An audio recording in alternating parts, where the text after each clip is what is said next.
ये तो कर सकता हूं, लेकिन जहां भावभक्ति अनुभूति से संपन्न महापुरुष बैठे हैं, उनके सामने इन सब बातों के बारे में कुछ बोलना ये दुस्साहस भी होगा और ये क्षमता भी नहीं है। परंतु देश राष्ट्र का काम मैं करता हूं और हम सब जानते हैं कि हमारा राष्ट्र ही धर्म के लिए बना है। उसका निर्माण ही इसलिए हुआ कि समय समय पर दुनिया को धर्म ज्ञान से हम आलोकित करें, अपने जीवन से लोगों को ये धर्म जीवन कैसे जिया जाता है इसकी शिक्षा दे। एतद्देश प्रसूतस्य सकाशादग्र जन्मनात् स्वम स्वम चरित्रम शिक्षेरन पृथिव्याम सर्वमानवा। अपने अपने चरित्र की शिक्षा हमको देखकर दुनिया ग्रहण करे, ऐसा हमारा जीवन हो। तो बात वही है, करने की बात है। और कृति तो सबको संभव है, यंत्रवत भी हो सकती है, भाव भक्ति से भी हो सकती है। भाव भक्ति से होती है तो वो कृति मुक्ति की ओर ले जाती है।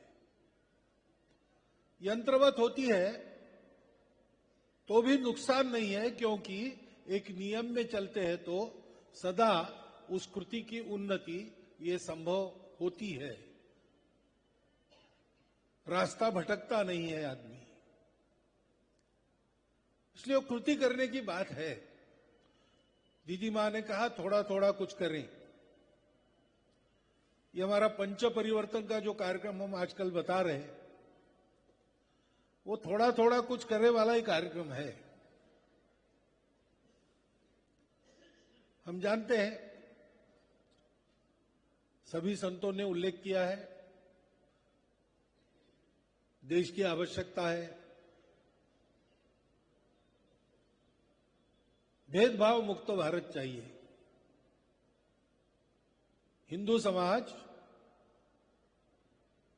कभी किसी दूसरे के वीरता से, शौर्य से, बल के कारण हारा नहीं है। जब पराजय हुई तब फूट के कारण हुई, और कोई नहीं।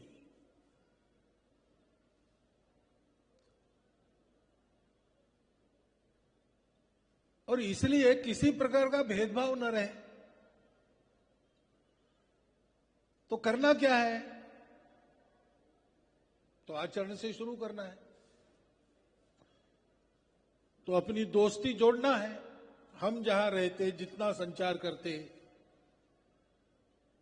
उसमें जो समाज रहता है उसको हम तो एक मानते हैं, पूरा हिंदू समाज एक है, लेकिन दुनिया उसमें कई प्रकार देखती है, भाषा के, जाति के, पंथ संप्रदायों के।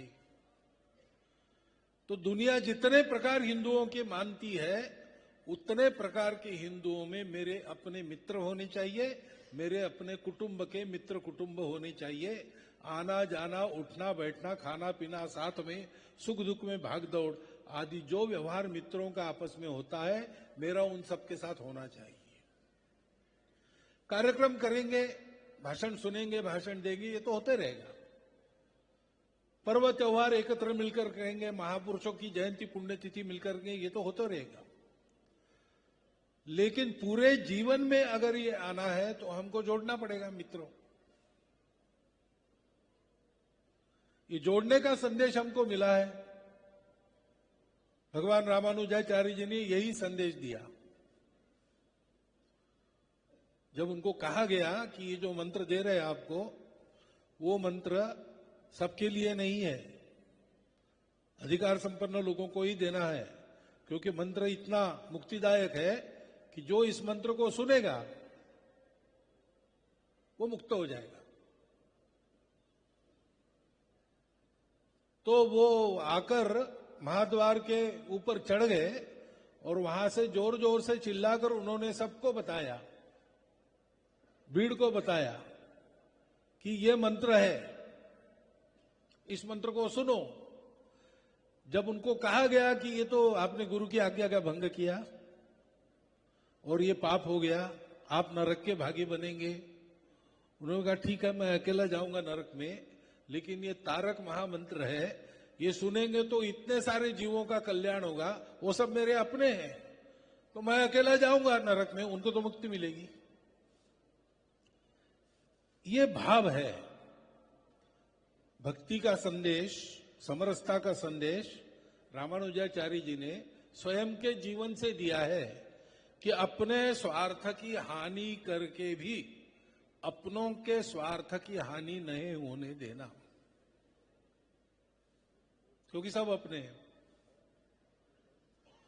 और करने की प्रेरणा भी तभी मिलती है ना, जो पराया है, जो अपना नहीं है, उसकी चिंता करने की बुद्धि सामान्य आदमी को क्यों होगी? तो कोई अपना है, ये जब पता चलता है तो उसके लिए कुछ करने की बुद्धि भी होती है और व्यक्ति करते भी है। लेकिन सब अपने हैं, ये पता कैसे चलता है? तो सब में अपनत्व का आधार क्या है? हम सब समान कैसे? भाई समान तो दिखते तो है नहीं। बुद्धि कम ज्यादा रहती है, शक्ति कम ज्यादा रहती है, सारी बातें कम ज्यादा रहती ही हैं, समान कैसे कहेंगे? तो ये जो ऊपर की बातें हैं, ये ऊपर की बातें बदलती रहती है, हर जन्म में बदलती है। एक जन्म में भी परिस्थिति समान नहीं रहती। परंतु एक बात जो न बदलने वाली है, जो सब में है, ऊपर की विविधता बदलते रहती है, अंदर की एकता सदा है, पहले भी थी, आज भी है, कल भी रहेगी। उसके साथ जुड़ जाओ तो पता चलता है कि सब मेरे अपने हैं। एकांत में आत्म साधना, स्वयं को पहचानना, स्वयं के अंदर ये जो चैतन्य है, जो विश्वव्यापी है, सर्वत्र है, उसको देखना और उसी को सब में देखते हुए उनकी सेवा परोपकार में अपना जीवन लगाना। सुदामा महाराज जी का भी यही संदेश है जो उन्होंने अपने जीवन से बताया। यही समरसता का संदेश है। कुटुंब प्रबोधन भी इसी के लिए करना है। हमको अपने कुटुंब की परंपरा, अपने देश की परंपरा अगली पीढ़ी को बतानी है। हमारी परंपरा क्या है? यही हमारी परंपरा है। आत्मवत् सर्वभूतेषु मातृवत् परदारेषु परद्रव्येषु लोष्ठवत् आत्मवत् सर्वभूतेषु। ये व्यवहार हमारे संस्कृति ने सिखाया है, वही हमको अपने कुटुंब के नए बच्चों को पढ़ाना है। उसके लिए बैठना है, हफ्ते में एक दिन इन सब बातों की चर्चा करनी है, उनको प्रवृत्त करना है। अपने लिए रोज करते हो, अपने परिवार के लिए भी रोज करते हो, समाज के लिए भी रोज कुछ करो। पर्यावरण को ठीक क्यों रखना है? क्योंकि पर्यावरण और हम अलग नहीं है। पश्चिम मानती है कि हम सृष्टि के स्वामी हैं। हमको हमारे पूर्वजों ने बताया है और वो सत्य है कि हम स्वामी नहीं है, हम अंग है। सृष्टि के हम अंग है। अंगांगी भाव से हम और सृष्टि एक ही है। तो सृष्टि के प्रति अपनापन भी ऐसे ही आता है। उस सत्य को देखते हैं तो शाकुंतल में वर्णन है, शकुंतला जी जब दुष्यंत के यहां जाने के लिए हुई तो वर्णन है कि वहां के लता पल्लव भी रोने लगे, फूल कुंभलाने लगे, क्योंकि रोज उनको पानी देने वाली, उनका लाड़ प्यार करने वाली शकुंतला अब जा रही है। अब सृष्टि में ये चैतन्य देखना और ये संबंध देखना, ये किसकी कल्पना में आता है? जिसको ये बात मिली है, उससे जुड़ना वही भक्ति है। जुड़ने में ही भक्ति है। उस जगह जुड़ते हैं तो बाकी सब छूटते जाता है। सत्संग इसीलिए महत्वपूर्ण है। जो लोग जुड़े हैं, जिनका बाकी सब छूट गया है, उनके संगति में रहेंगे, हम भी वैसे धीरे धीरे बनेंगे। ये भक्ति महत्वपूर्ण है। काम होने के लिए ज्ञान चाहिए, कर्म चाहिए, लेकिन भक्ति के बिना ज्ञान रावण का ज्ञान हो जाता है।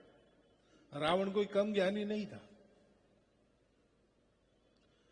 और भक्ति के बिना कर्म, विक्षिप्त कर्म, पागलों का कर्म हो जाता है। ज्ञान और कर्मों का ठीक परिणाम चाहिए। अपने जीवन में शांति आनंद, दूसरों के जीवन में शांति आनंद, ये अगर अपने ज्ञान के बल पर, अपने कर्म के बल पर हमको करना है, और करना ही है, तो फिर भक्ति चाहिए। और इसलिए भक्ति एक शक्ति है।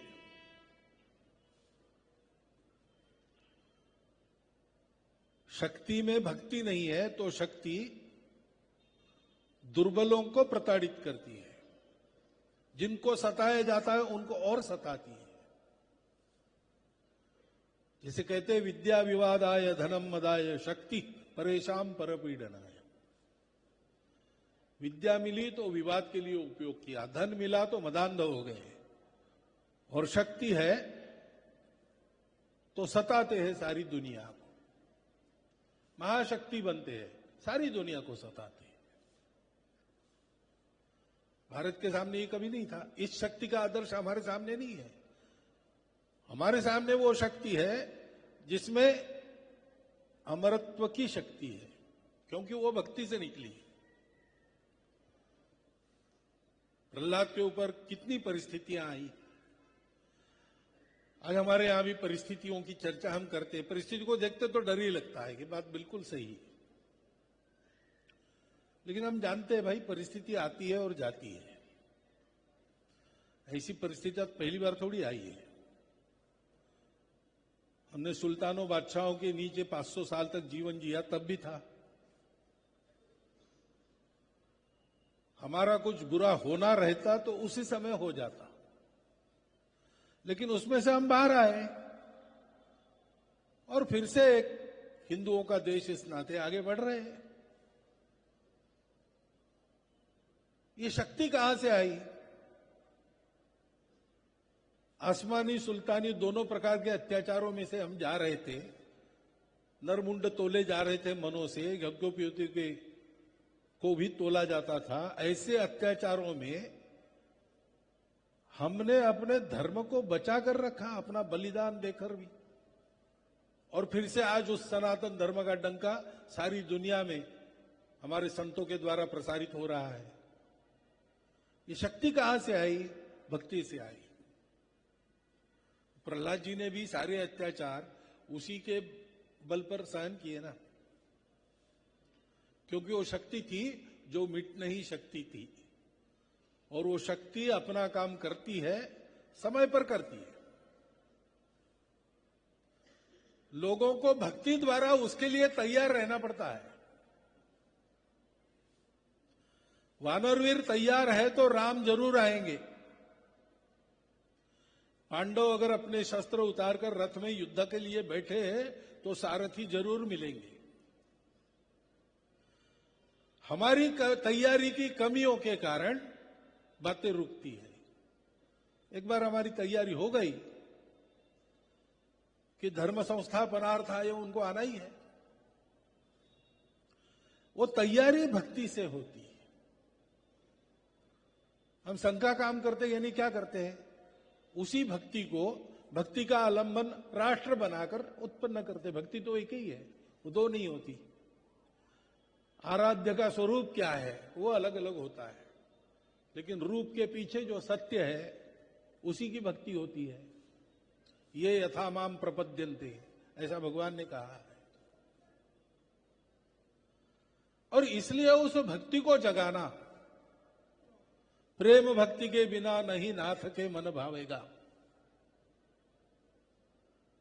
उस अपनेपन को जगाना, समाज में सारी विषमताओं को दूर करने के लिए जो विराट उद्यम चाहिए, सबका चाहिए, वो उस भक्ति के बल पर ही बनेगा।